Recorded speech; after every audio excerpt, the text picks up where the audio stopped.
ଆଚ୍ଛା ଗୋଟେ କୋଶ୍ଚିନ୍ ଆସ ଦବୁ। ହଁ ରାମାୟଣ ଦେଖୁ ନା ମହାଭାରତ ଦେଖୁ କଣ ଦେଖୁ? ମୁଁ ରାମାୟଣ ବି ଦେଖିଛି, ଦେଖିନି, ଦେଖିଛି ଅଳ୍ପ ଅଳ୍ପ, ମହାଭାରତ ବି ଅଳ୍ପ ଦେଖିଛି। କୋଶ୍ଚିନ୍ ଠିକ ଦେଇପାରେ। ରାମାୟଣ ପଚାରିଲ ନା ମହାଭାରତ ପଚାରିଲ? ଦିଟା କହୁଛ ନା କହିବି।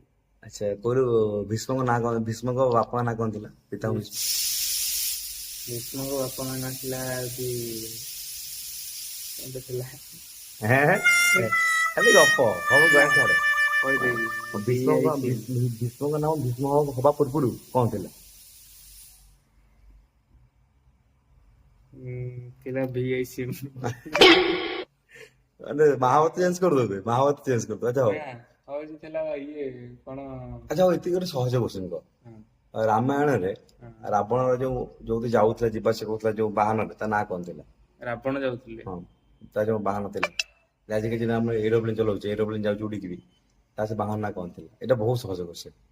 ହାତରୁ ବାହାରେ, ଲୋକ ଦେଖନ୍ତୁ ତ ଗୋଟେ ଓଡିଆ ପିଲା ଯିଏ ଏଠିକି ଆସନ୍ତି। ଏଇଟା ବହୁତ ସହଜ। ଗୋଟେ ପ୍ରଥମ ପିଲା କହିଦବ ରାବଣ ବିମାନ ନାଁ କଣ ଥିଲା? କଣଟା ଥିଲା? ତୁ କହୁନୁ କଣ ଥିଲା? ସର୍ଚ୍ଚ କରିଛି ବସିକି। ସର୍ଚ୍ଚ କରି କହିବୁ ନୁହଁ।